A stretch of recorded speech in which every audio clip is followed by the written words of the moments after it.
जय श्री माता जी। दोनों हाथ परम पूज्य श्री माता जी के सामने।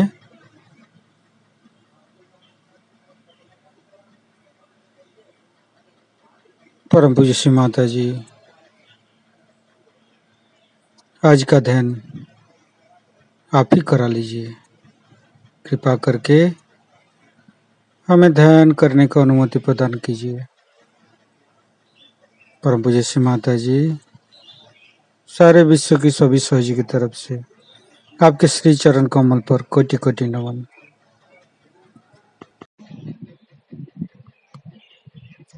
कुंडलनी उठा के बंधन लेंगे।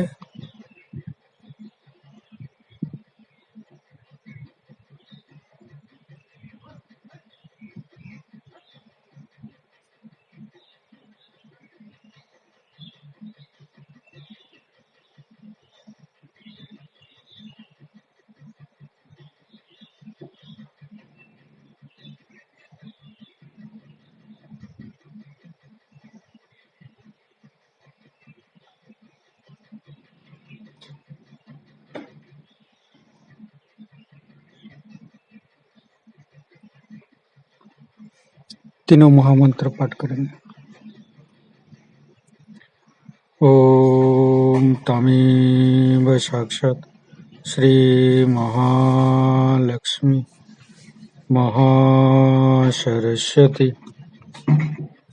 महाकाली त्रिगुणात्मिका कुंडलिनी साक्षात श्री आदिशक्ति माता जी श्री निर्मला देवे नमो नमः।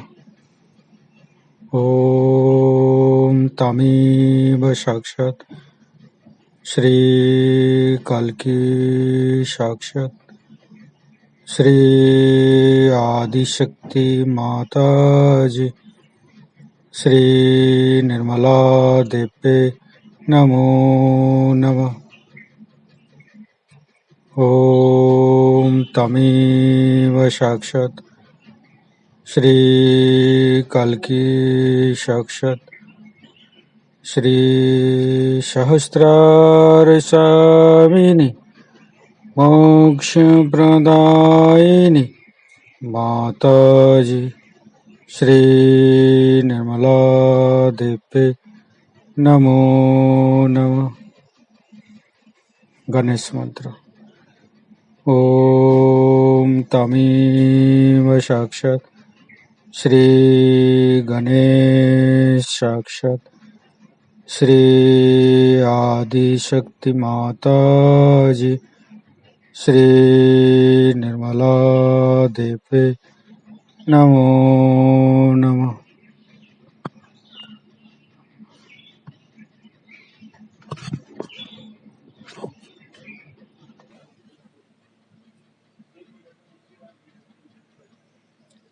दोनों हाथ श्री माता जी के सामने। परम पूज्य श्री माता जी, कृपा करके विश्व की सारी सहजी आपके ध्यान की स्थिति बनाने के लिए आपके सामने बैठे हुए हैं। कृपा करके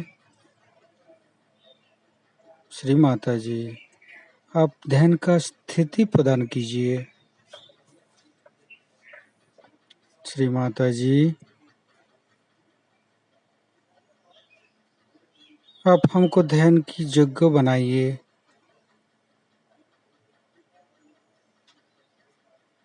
संपूर्ण चित्त बीच बीच हृदय पर। श्री माता जी, हम अज्ञानी है, कृपा करके हमें क्षमा कर दीजिए।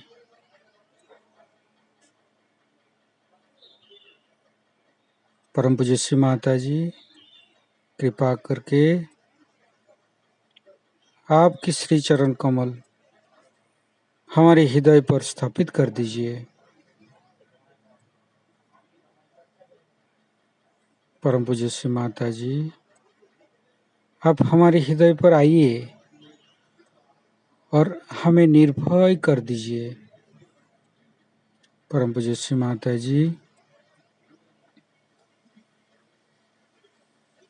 आपके ऊपर हमारा पूर्ण समर्पित है। आपके ऊपर हम पूर्ण समर्पित हूँ माँ। किसी प्रकार की समस्या से हमारा कोई वास्ता नहीं है माँ, क्योंकि हम आप ही की अंश आत्मा हूँ। इसलिए माँ हम सबको क्षमा कर दीजिए। परम पूज्य श्री माता जी,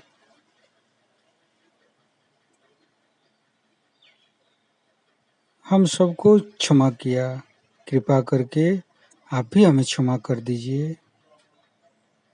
परम पूज्य श्री माता जी, कृपा करके मेरे कारण से किसी को कोई चोट पहुंचा तो कृपा करके आप मुझे क्षमा कर दीजिए माँ।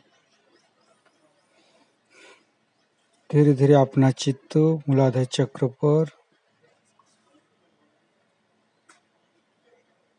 संपूर्ण चित्त मूलाधार चक्र पर रखेंगे। तीनों मूलाधार को देखेंगे।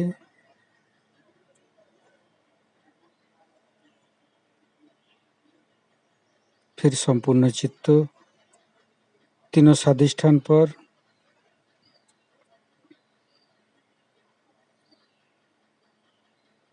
फिर धीरे धीरे संपूर्ण चित्त तीनों नाभि पर लेके आएंगे।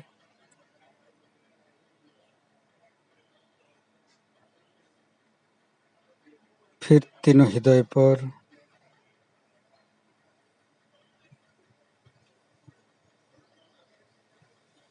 फिर संपूर्ण चित्त हम लेफ्ट विशुद्धि पर स्थिर करेंगे। श्री माता जी, आपकी परम कृपा पर मैं शुद्ध आत्मा हूँ। शुद्ध आत्मा, संपूर्ण निर्दोष माँ। परम पूज्य श्री माता जी, आपकी कृपा से मैं संपूर्ण निर्दोष हूँ माँ, क्योंकि मैं एक शुद्ध आत्मा हूँ।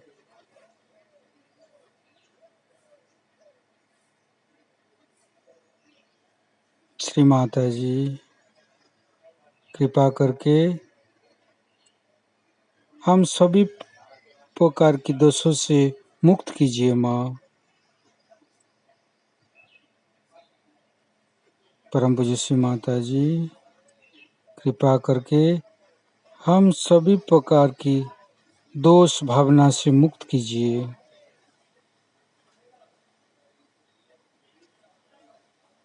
संपूर्ण चित्त राइट विशुद्धि पर,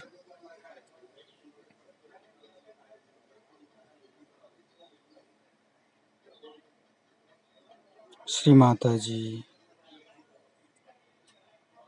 मेरे वाणी की माधुर्य तथा कर्मों की सौंदर्य प्रदान कीजिए माँ। परम पूज्य श्री माता जी, कृपा करके मेरे वाणी पर माधुर्य तथा कर्मों की सौंदर्य प्रदान कीजिए।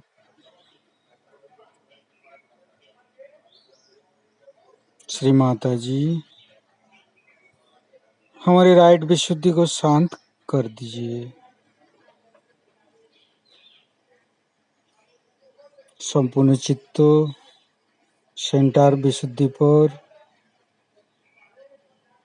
परम पूज्य श्री माता जी, कृपा करके हमें साक्षी भाव प्रदान कीजिए। हमारी वाणी में माधुर्य प्रदान कीजिए। हम तीनों विशुद्धि को एक साथ देखेंगे। लेफ्ट, राइट, मध्य, बाएं विशुद्धि, दाएं विशुद्धि और मध्य विशुद्धि को तीनों एक साथ देखते रहेंगे।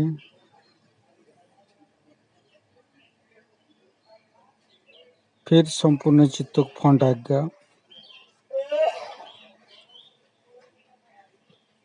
फिर संपूर्ण चित्त को बैक आज्ञा, फिर सिर की तालु भाग। परम पूज्य श्री माता जी हमें थोड़ी देर के लिए निर्विचारिता प्रदान कीजिए। परम पूज्य श्री माता जी हमें थोड़ी देर के लिए निर्विचारिता प्रदान करके हमें आध्यात्मिक उत्थान दीजिए माँ। परम पूज्य श्री माता जी हमें थोड़ी देर के लिए निर्विचारिता प्रदान करके हमें आध्यात्मिक उत्थान दीजिए। संपूर्ण चित्त सहस्त्रार पर परम पूज्य श्री माता जी का अमृत वाणी ग्रहण करेंगे। के विशुद्धि चक्र के बारे में, अब इसी विशुद्धि चक्र से ही कलेक्टिव कॉन्शियसनेस की फीलिंग आ रही। मैंने कहा था कि कृष्ण को हम पूर्णावतार मानते हैं, क्योंकि ये विराट वो शक्ति है जिसमें संपूर्ण समावेश होता है। हृदय में शिव जी की शक्ति है और पेट में गुरुओं की शक्ति है और स्वादिष्टान चक्र में ब्रह्मदेव की शक्ति है। ब्रेन में ब्रह्मदेव की शक्ति आप कह सकते हैं। और जब विराट जागृत हो जाता है, जब विराट का सहस्त्रार खुलता है, तब इसके अंदर बसे हुए हर एक सेल का, पेशियों का भी सहस्त्रार खुलता है। बाइबल में कहा जाता है कि परमात्मा ने मनुष्य को अपने जैसा बनाया, अपना इमेज बनाया। और ये बात सही है, जैसे विराट है वैसे ही संपूर्ण आप है। फर्क इतना ही है कि वो करता है और आप बनाए गए, इतना ही अंतर है।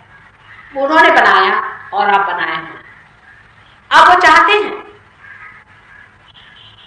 कि आप उनसे परिचित करें। वो चाहते हैं, ये उनकी चाहत है, उनकी चाहत में आपको बनाया है। और आपको बनाने के बाद वो चाहते हैं कि आप उन्हें जानें।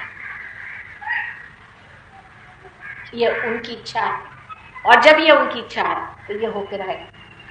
उसकी भी उन्होंने पूरी व्यवस्था करके रखी है, अपने अंदर पूरा इंस्ट्रूमेंट बनाया है, पूरी चीज बनाई है। मैंने आपको बताई थी आज सवेरे। और अब सिर्फ इतना करने का है कि आपको उनसे संबंधित कर देना है। जैसे ही आप उनसे संबंधित हो जाते हैं, जैसे ही आपकी कुंडलिनी उठ के सहस्त्रार भेदन कर देती है, वैसे ही आप जानते हैं कि आप अकेले नहीं।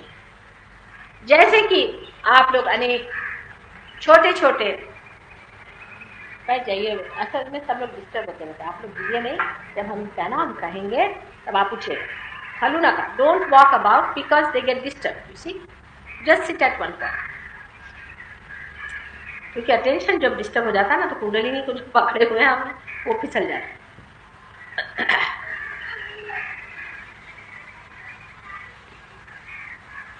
ये उनकी इच्छा से ही ये सारी घटना घटित हुई है, और उनकी इच्छा से ही आप उनको जानिए। इसीलिए जब मैं कहती हूँ कि ये चीज सहज है, एफर्टलेस। आप जब एफर्ट करते हैं तो आप उनकी इच्छा से हट जाते हैं। जब आप कोशिश करते हैं तब आप उनकी इच्छा से दूर हो जाते हैं। कोई सी भी इच्छा जब आप करते हैं तब भी आप उनकी इच्छा से दूर हटते हैं। सब कुछ इनकी इच्छा पे छोड़ दिया जाए। इसी को हम फेथ कहते हैं, इसी को हम विश्वास कहते हैं। अगर मनुष्य कर सके कि जो करता है सो तू ही कर, तू ही सब कुछ है, अगर मनुष्य ये कर सके तो कोई वजह नहीं कि वो सही रास्ते पर चले, क्योंकि वाकई में हाथ पकड़ के वो आपका चलाने वाला है। लेकिन आप उसको चाहे कि घसीट करके हमारे पास रखें और हम उस पर मेहनत करके उसको पकड़ रखें, सो नहीं। उन्हें आपको पकड़ना होगा। आप अंतर समझ लीजिए। एक तरीका होता है कि आप जबरदस्ती उनको थामे रहिए और उनके तरफ दौड़िए और पकड़िए, वो आपसे छुटक जाए। लेकिन आप छोटे बच्चे जैसे कहे कि तुम ही मेरा हाथ, आमार हाथ धारो, तुम ही ना ये चालो, हमारा हाथ पकड़ के तुम ही चलो, हमारा हाथ आपके हाथ में है, आप जैसे ले चलिए तब आदमी सही रास्ते पे रहता है और धर्म में रहता है। लेकिन जैसे ही मनुष्य प्रयत्नशील होता है तो गलत रास्ते पर पड़ता है, क्योंकि उसको आंख नहीं, उसकी आत्मा भी खुली नहीं, वो जानता नहीं कहाँ जाने का। जैसे छोटे बच्चे जबकि उनकी आंख इतनी खुली नहीं होती, पूरी तरह से अपने माँ पे निर्भर रहते, वो उनका सब कुछ देखती है, उनका खाना पीना हर एक चीज वो देखती। बच्चा कब रो रहा है उसको सब मालूम है, बच्चा उसको बताया नहीं बता, उसको सब मालूम है बच्चे की क्या तकलीफ, फौरन वो समझ जाता, क्योंकि बच्चा अभी बिल्कुल अबोध और इनोसेंट। हम लोग अपने इनोसेंस को खो देते हैं जिस वक्त हम आप कार्यशील होते हैं, हम ये करेंगे, हम वो करेंगे, हम भगवान को पाएंगे, हम हिमालय पे जाएंगे और दुनिया भर के आस्ते। इसी सिलसिले में आदमी ने इतनी गलती कर दी, इतना विराट से हट गया है। समझिए हमारे ही शरीर में अगर ये नाक सोचे कि मैं कुछ करके दिखाऊं, भाई आप नाक है, बैठे रहिए नाक की जगह। वो कहे नहीं मैं कुछ करके दिखाऊं तो उसकी सूंड ही निकल आएगी। इसे आर्बिट्ररी आप कह सकते हैं। जब आदमी आर्बिट्ररी हो जाता है, जब आदमी अपने ही तरफ से सोचता है कि मैं ये करके दिखाऊंगा, मैं ये करके दिखाऊंगा, तो आर्बिट्ररी हो, ऑन माई ओन। और जो कैंसर की बीमारी होती है वो ऐसे ही सेल्स की वजह से होती है जो आर्बिट्ररी मैलिग्नेंसी आ जाती है। एक अगर सेल ये कहे कि मैं ही बढ़ता जाऊं, मैं आगे जाऊंगा और मैं जाके देखूंगा, बस वो बढ़ना शुरू हो गया, वो मैलिग्नेंट सेल हो गया। उसकी बीमारी दूसरे को लगी, वो भी मैलिग्नेंट हो गया, तीसरे को लगी, वो भी मैलिग्नेंट हो गया। जब संपूर्ण से संबंधित आप रख करके हाँ हम उसमें बैठे हुए हैं, वो हमको जो करना है करेगा, इस विचार से जो मनुष्य रहता है वो मध्यम स्थिति में है। अब अगर आप कहें कि साहब इसमें बैठे रहिए तो हमारा कुछ भी नहीं होगा, आपका जो होगा वो किसी का नहीं होगा, आपका जितना भला होगा वो किसी का नहीं होगा, जितने आप उठेंगे वो किसी का नहीं है। हर मामले में मैं आपसे कहती हूँ कि ये हो सकता है, लेकिन आप तो सोचते हैं कि भाई हम कुछ करके दिखाएं। रामदास स्वामी ने कहा अल्पधारिष्ट पाए, भगवान तुम्हारा थोड़ा सा जो अधारिष्ट है उसे देखता है, चल भाई कर, कह रहा है ना तू, मैं करना है कर। फिर आप धड़ धड़ गिरते, चोट लगती, आफत आती, दोष भगवान पे जाता कि भाई हमने इतनी मेहनत करी, इतना परमात्मा को पुकारा और ये गलती कैसे हो गई माँ? आपको किसने कहा था इतनी आफत करने की? अगर एक ककून के अंदर आदमी बंद रहे तो चाहिए कि वो चुपचाप बैठा रहे, न कि अंधे जैसे इधर धक्का मार उधर धक्का मार और उसके बाद अपने सर हाथ छोड़ करके बैठे, उसके बाद माँ से आके कहे कि माँ देखो ऐसे कैसे होगा। ये सब चीजें एक आश्चर्य की बात है कि मनुष्य स्वयं तो करता ही है एक इंडिविजुअल तरीके से, व्यक्तिगत, पर और भी इसका बड़ा आश्चर्य यह है कि ऐसे लोग एक समूह भी बना लेते, एक बड़ा भारी उसका ऑर्गेनाइजेशन खड़ा कर। इसी सिलसिले में आप देखिए कि पोप साहब ने एक बड़ा भारी ऑर्गेनाइजेशन खड़ा कर दिया, मुसलमानों ने दूसरा कर दिया, हिंदुओं ने तीसरा कर दिया, फलाने ने चौथा कर लिया। माने मैलिग्नेंसी के एक एक सेल खड़े हो गए और ये मैलिग्नेंट है सारी चीज, ये समाज को खा जाए। इनके जोड़ने का या इनको इकट्ठे करने का कौन सा तत्व है? इसका सीमेंटिंग फोर्स क्या है? नफरत, द्वेष, घृणा, कंपटीशन, ईर्ष्या। क्योंकि मुसलमान ऐसे, ऐसे हिंदू को ऐसा, क्योंकि क्रिश्चियन ऐसे, मुसलमानों को ऐसा। सब रिलेटिव, एब्सोल्यूट कोई बात। और इस तरह की जब चीजें बन जाती है तब विराट में ऐसे सेल्स बन जाते हैं जो मैलिग्नेंट है। और आज का कलयुग का नक्शा बिल्कुल ये है कि सारे विराट में कैंसर हो गया। अगर अपने भारतवर्ष में एक तरह का कैंसर है तो इंग्लैंड में दूसरी तरह, अमेरिका में तीसरी तरह का, हर जगह जाइए तो लगता है कि सब लोग पीड़ित कैंसर से पड़े। और ये ऐसे बनाए हुए झूठे संविधान इस तरह से चल रहे हैं कि आश्चर्य होता है कि ऐसी खोखली चीजों पे ऐसी बातें कैसी खड़ी। पोप को देखते ही मुझे आश्चर्य होता है कि जिस ईसा मसीह के पास सिर्फ 2 चोगे थे, वो ये पोप इतने बड़े बड़े यहाँ डायमंड्स लगा करके घूमता है और अपने को ईसा मसीह का चुनिंदा ये समझता है। हमारे आदि शंकराचार्य महाराज जो हैं वो तो कहीं थे, वो तो चले गए बेचारे।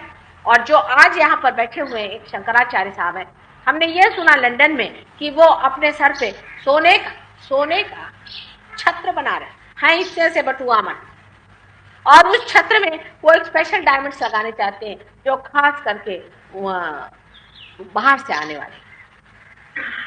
इन बटुआमन से पूछिए कि अगर वो छत्र आपके सर पे गिर जाए तो क्या आप उससे बच सकेंगे? इस तरह की ऊट पटांग बातें सदियों से चल रही है और उसकी मान्यता हम करते रहते हैं। सहज योग ऐसी चीज है, क्रांति लाएगा और इन सब झूठी और पुरानी संस्था को तोड़ फोड़ करके इसको सत्य के आधार पर खड़ा कर देगा। नहीं तो दूसरी चीज जो मैंने आज सवेरे बताई थी, वो मनुष्य को जानना पड़ेगा कि सत्य के सिवाय और कोई भी इस संसार में टिक नहीं सकता। जितनी भी खोखली और थोथी चीजों को हमने अपनाया हुआ है और उसके ऊपर हम लोग खड़े हुए और अपने को निश्चित समझ रहे हैं, जान लेना चाहिए कि ये एक मगरमच्छ।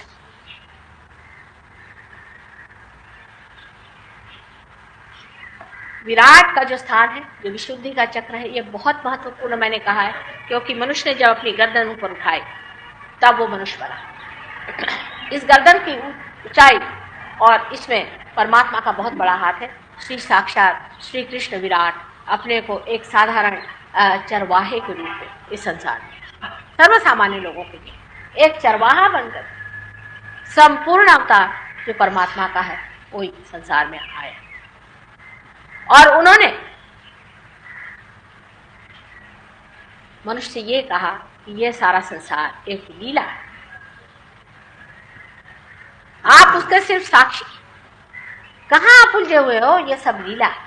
और उस साक्षी को पाना, उस क्षेत्र को पाना, उस आत्मा को पाना, यही एक उन्होंने संदेश सारे संसार में। उन्होंने ये कहा कि ये आत्मा जो है ये किसी तरह से भी नष्ट नहीं सकता, अमर है।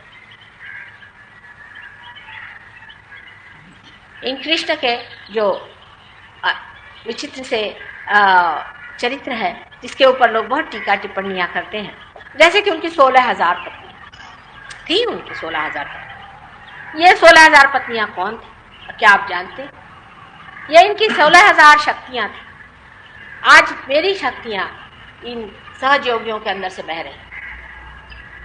ये सहयोगी मेरी शक्तियां का वहन कर रहे हैं। उनकी शक्तियां वहन करने के लिए उस वक्त कौन था? इसलिए उन्होंने इन शक्तियों को जन्म, साकार स्वरूप वो जन्म में आई। एक राजा ने उनको अपहरण किया, उस राजा से इन्होंने बचा करके उनसे अपना विवाह करके, उनके पास 16,000 सहयोगी तो पहले ही थे। यहाँ तो रोना पड़ जाता है, 1,000 भी सहयोगी जमा नहीं।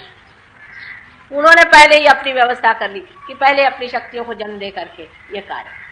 और जब उन्होंने ये 16,000 शक्तियों को अपने अंदर में स्थित पूरी तरह से कर लिया, उस वक्त ही हमारी भी 16,000 नाड़ियां स्थापन हुई हमारे अंदर। उन्हीं की वजह से हमारी चेतना में ये 16,000 नाड़ियों का स्पंदन शुरू हुआ। उनको जो आज मैंने सवेरे गीता के बारे में बताया था उसे आप फिर से सुनिए और आप तब समझ सकते हैं कि कितनी बड़ी ये महान परमात्मा की देन थी जो कृष्ण इस संसार में आए। श्री कृष्ण की जो कुछ भी बातें हैं वो अत्यंत सूक्ष्मता से ही समझी जा सकती। ग्रोस लेवल पे आप कृष्ण को नहीं समझ सकते। जो लोग ग्रोस लेवल पे रहते हैं कभी भी श्री कृष्ण को नहीं समझते। उसको समझने के लिए अत्यावश्यक है कि पहले आप पार हो, फिर उसकी बारीकी, इस चक्र की सब बारीकी आपको समझ में आएगी। आजकल आप सभी लोगों की विशुद्धि चक्र पकड़ है बहुत ज्यादा। उसके अनेक कारण, उसमें से पहला कारण तो ये है, आपकी पकड़ होने की वजह से हमारी हो जाती, क्योंकि सारे वाइब्रेशन से आती है। अगर आप इसे खींच लें तो हमारा गला टूट जाए। ये तो कॉमन एक सब लोगों का अनुभव है इस चीज का कि जब हमारा गला पकड़ जाता है तो उसमें से वाइब्रेशन जाके आपके गले की हो। इस विशुद्धि चक्र में कृष्ण का व्यास है और कुछ कुछ चीजें बिल्कुल व्यर्थ हैं विशुद्धि चक्र, उसे समझ लेना चाहिए। प्रथम तो जिसे कहते हैं तंबाकू। तंबाकू खाना पता नहीं मनुष्य ने कहां से पता लगाया, आदमी की खोपड़ी जो ढूंढ के निकाले सो काम। अपने को किस तरह से डिस्ट्रॉय करना चाहिए, इसमें आदमी से बढ़ के आपको दूसरा जानवर नहीं मिला। अब ये तंबाकू भगवान ने कोई खाने के लिए कभी नहीं बनाई थी, ये इंसेक्टिसाइड है, आप जानते हैं, कीड़े मारने की चीज। अब उठा करके बेवकूफ जैसे उसको खाना शुरू कर, उसे खाते हैं या उसे स्मोक करते हैं, इससे अपना जो विशुद्धि चक्र है खराब हो जाता है, इससे कैंसर हो जाता है विशुद्धि चक्र। आप जानते हैं कि विशुद्धि चक्र पे कैंसर हो जाता है, तो भी आप करते हैं।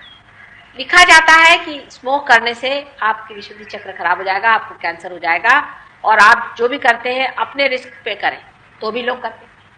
बताइए कि जब मालूम है कि इससे हम डिस्ट्रॉय होंगे तो आप क्यों करते हैं? क्योंकि ये जो सब चीजें हैं ये राक्षसी हैं और जो राक्षसी चीजें होती हैं वो आप एक काबू कर लेते। यानी मनुष्य इतना बेवकूफ है किसी किसी मामले में कि अगर उससे हम कहें कि भाई शराब पीना गलत है और सिगरेट पीना गलत है, तो वो सोचता है कि हम तो उस पर रिस्ट्रिक्शन डाल रहे हैं, उसकी फ्रीडम हम खा रहे हैं। वो ये नहीं सोचता कि वो कितनी बड़ी गुलामी में फंसने वाला है। और जो बड़े गुरु और सब लोग बता गए हैं कि ये चीज ना करें, तो वो क्या बेवकूफ थे? उन्होंने क्यों बताया? 1000 बार इस बात को बताया है कि कोई भी तरह का नशा करना गलत है। नशे का मतलब ही ये होता है कि आपकी अवेयरनेस, आपकी चेतना के ऊपर जबरदस्ती कोई चीज लाते, ये चीजें आपकी चेतना के विरोध में पड़ती है। इसलिए आपसे बताया गया है कि किसी भी प्रकार की नशा नहीं करनी। मोहम्मद साहब के जमाने में ये प्रॉब्लम ही नहीं था, लोग स्मोक नहीं करते थे, तब कुछ था ही नहीं, तब तक गधे इतने नहीं हुए थे लोग। ये तो बाद में हो तो नानक साहब ने आकर के बताया कि बाबा काहे को नशा कर, लेकिन उसके बराबर विरोध में हम लोग जाते हैं और वही काम करते हैं जिसको मना करके एक सीधी चीज है, ये पॉइजन है, इसको मत लो। इससे भी विशुद्धि चक्र खराब जाता है और ये विशुद्धि चक्र खराब जाता है अनधिकार परमात्मा का नाम लेना, इससे विशुद्धि चक्र बहुत खराब जाता है। एक तो ये खराब जाएगा जबकि आप कोई सा भी नाम अनधिकार, आपको अधिकार क्या? आप किसी भी परमात्मा का नाम ले रहे हैं और उसको पुकार रहे हैं, बुला रहे हैं, क्या आप परमात्मा के साम्राज्य में चले गए? आप तो मनुष्य के साम्राज्य में रहते हैं। आप किसी पुलिस वाले को बुलाओ, ज्यादा से ज्यादा किसी मिनिस्टर को बुला ले, उनको आपने इलेक्ट किया हुआ है। आपका परमात्मा से संबंध कब हुआ जो आप परमात्मा को पुकार रहे और परेशान करे दे रहे हैं उनको? मेरी जो आज ग्रैंड डॉटर आई थी उसका मैं आपको किस्सा सुनाऊं। ये रियलाइज सोल है, इनके घर एक बार मैं गई थी, इनके घर के पास एक मंदिर था, तो रात में हमारे साथ सो रही, हमसे कहने लगी कि नानी ये जो मंदिर है ना, यहाँ से भगवान तो कब के ही भाग गए, सुबह शाम तक हरे राम हरे राम हरे राम करते हैं, वो तो कब के ही भाग गए, अब मैं भी यहाँ से भाग जाऊं। खुद ही सोचना चाहिए कि श्री राम जो सारे संसार के पालन करता है, उनको क्या इस प्रकार परेशान करना चाहिए? आप अगर ऐसा जाकर के मोरारजी भाई के लिए 2 बार दरवाजे पे पुकारिए ना, आप अरेस्ट हो जाइए तो जाइए। इसलिए जब भी आप नाम लेते हैं, आपने कौन से अधिकार में श्री राम का नाम, उनका नाम लेना भी कोई सरल काम नहीं। श्री राम का नाम उन्हीं से लेना चाहिए जो असल में गुरु हैं, जो आपको अधिकार दे। जब तक आप पार नहीं होते तब तक आपको कोई भी अधिकार नहीं। अब आप कहिएगा कि गुरुओं ने तो लिखा कि भगवान का नाम रखो, उन्होंने इसलिए लिखा कि वो नहीं जानते थे कि आप लोग पार भी नहीं। बहुत से, मेरे ख्याल से ये विचार है कि बहुतों को यही नहीं पता था कि मनुष्य अभी तक पार भी नहीं हुआ है। पार होने से पहले आप कोई सा भी नाम लेने के अधिकारी नहीं, अनधिकार चेष्टा। नाम तो लेना दूर रहा, उस नाम को लेकर उसकी चटनी बना दे, इससे भी विशुद्धि चक्र खराब हो जाता है। और दुनिया भर के मंत्र जो देखिए सो, जो रास्ते पर खड़ा वो गुरु, कहीं पेड़ पे लटक रहा है वो गुरु, दुनिया भर के अजीब अजीब गुरु इकट्ठे कर लिए। अरे भाई ये तुम्हारे गुरु हुए कैसे? उन्होंने हमें नाम दिया, नाम देने के लिए गधा भी काफी, उसके लिए गुरु गाय को चाहिए क्या? नाम देना ही एक कार्य गुरु का होता है कि इसके अलावा कोई और चीज होती? हाँ, मेरे समझ में आता है गुरु नानक आपको नाम दे भाई, वो थे असल में। एक साहब अभी अफ्रीका से आए, उनको कुछ संस्कृत आती नहीं, वो और भी बढ़िया, उन्होंने ऐसे ऐसे इन लोग को नाम सिखाए, उसका नाम इंगा पिंगा ठिंगा अब ये रख रहे हैं। अब कहिए, घंटों ये लोग यही नाम रखते रहे बेचारों का विशुद्धि चक्र पर। ये किसने बताया? ये कहाँ से आपने जाना कि कौन सा नाम लेना? जिस दिन आपको नाम की पूरी विद्या आ जाएगी, सारी अविद्या छूट जाएगी। इसकी विद्या कोई आसान नहीं। कौन सा चक्र पकड़ा है, कौन सी स्थिति है, कौन सा नाम लेना चाहिए, कौन सा उसका उच्चारण होना चाहिए, ये सब चीजों का बड़ा ही गहन शास्त्र है। जब तक आपकी कुंडलिनी जागृत नहीं होती, आप कैसे जानिएगा कि कौन सा चक्र पकड़ा है आपका या दूसरे का? समझ लीजिए आपका विशुद्धि चक्र पकड़ा हुआ है और आप नाम ले रहे हैं शिव जी का, हो गया काम खत्म। विशुद्धि चक्र तो वैसे ही गया अनधिकार चेष्टा की वजह से, और शिव जी नाराज हो गए, इसलिए हृदय भी चला गया। ये बड़ा भारी शास्त्र है, इस शास्त्र को समझना चाहिए। जब मैं ये कह रही हूँ, मैं इसलिए कह रही हूँ, मैंने अनेकों लोगों को देखा है कि मंत्र समझ करके वो जिस चीज को कहते हैं निहायत बेवकूफी की चीज है। और ये मुझे आपको साफ कहना पड़ेगा। एक बार कबीर ने कहा था, कर का मन का छाड़ी दे, मन का फेर। शायद कबीर को तो कभी किसी ने समझा ही नहीं, और वो भी पार हुए बगैर कबीर को आप समझ ही नहीं सकते। गुरु नानक को आप समझ नहीं सकते जब तक आप, उन्होंने कहा है जब तक आपा को चिन्हा नहीं तब तक भ्रम की काई नहीं जा सकती। ये भ्रम में हम लोग सारे कार्य कर रहे हैं, इसलिए आपकी विशुद्धि चक्र खराब है। आप अगर किसी भी देवता का नाम ले रहे हैं तो पहले ये जान लीजिए कि एक तो आपका विशुद्धि चक्र खराब जाएगा और उस देवता का जहां राज्य है वो भी जगह खाली जाएगा। इसलिए लोग कहते हैं कि हम बीमार कैसे पड़ गए, हमें तकलीफ कैसी हो गई, क्योंकि दोनों भी चीज अनधिकार है। समझ लीजिए आप डॉक्टर नहीं है और आप जाकर के मेडिसिन ले करके और खाना शुरू कर दें और फिर कहें कि साहब हमने तो दवा ली थी और हम बीमार कैसे पड़ गए। आपने कौन सी दवा ली थी, आपने कहाँ डॉक्टरी पास करी, आपने क्या समझा? इस मामले में तो लोग समझते हैं, पर धर्म के मामले में लोग सोचते चलो अपने जेब में धर्म है, जब चाहे तब धर्म पे किताब लिख डालो, जब चाहे तब कुंडलिनी के बारे में लिख दो, जब चाहे तब परमात्मा के बारे में लिख दो, जिसके बारे में जब बकवास लिखने में क्या जाता है। असलियत की तो कोई जरूरत है ही नहीं, असल में पाने की जरूरत है ही नहीं, जो कुछ है नकल में रहना। सहयोग बहुत बड़ी क्रांति है। आपने कबीर को नहीं माना, उनको भी अब रटते बैठते हैं ना, सिर्फ सुबह से शाम तक कबीर को रटने से और लोग करते, लेकिन वो दिन आ गया है कि अब कबीर जो है उनकी कही हुई बात आपके सामने खड़ी हुई। ज़ेन की जो बड़ी भारी फिलॉसफी है उसको ये जापानीज गधे कभी समझ सकेंगे? उनका ऐसा ठिकाना करके रखा हुआ है कि जापान में जाइए तो लगता है कि अगर ज़ेन फिर जाए तो वो आत्महत्या कर ले देख करके इन बेवकूफों। उसका भी इन लोगों ने इतना आर्टिफिशियल सारा मामला बना रखा है कि देख देख के हैरानी हो। सारे जितने बड़े बड़े हो गए, पीर हो गए, जो पहुंचे हुए लोग हो गए, उनकी यही दुर्गति। जब तक वो जीवित रहे उनकी ताड़ना करी, और जब वो मर गए तो इस तरह के उनके तमाशे और इस तरह के उनके चीजें खड़ी कर। इसे क्या कहना चाहिए? आप जानते हैं यहाँ दिल्ली में ही बहुत बड़े एक पीर हो गए, निजामुद्दीन साहब, बहुत बड़े पीर हो गए। पीर को जात पात कुछ नहीं, और उनकी क्या हालत कर दी।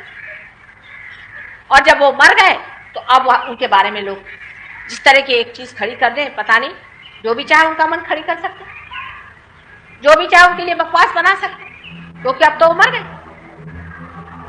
ये सारा विशुद्धि चक्र का जो फेर है इसको समझना चाहिए। विशुद्धि चक्र में जब तक आप सत्य के ऊपर सब चीज नहीं बैठाएंगे तब तक आपकी विशुद्धि नहीं छिपेगी। एक साहब थे, उनसे मैंने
सुघर मधुर पुनि बंसी बजाई, सुघर मधुर पुनि बंसी बजाई, सुघर मधुर पुनि बंसी बजाई।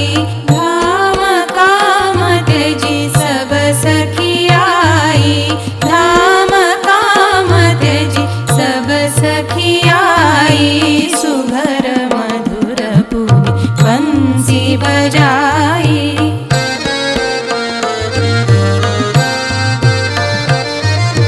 सुघर मधुर पुनि बंसी बजाई, सुघर मधुर पुनि बंसी बजाई, सुघर मधुर पुनि बंसी बजाई।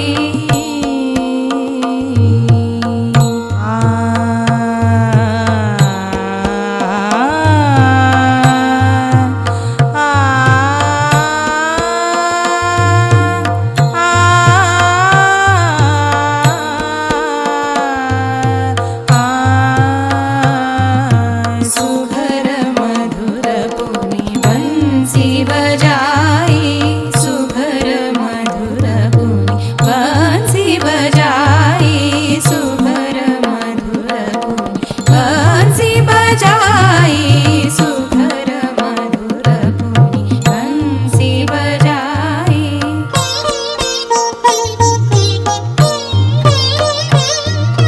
करत गान धर ध्यान श्याम को, करत गान धर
राधा कृष्ण राधा कृष्ण राधा कृष्ण राधा कृष्ण राधा कृष्ण राधा कृष्ण राधा कृष्ण राधा कृष्ण राधा कृष्ण राधा कृष्ण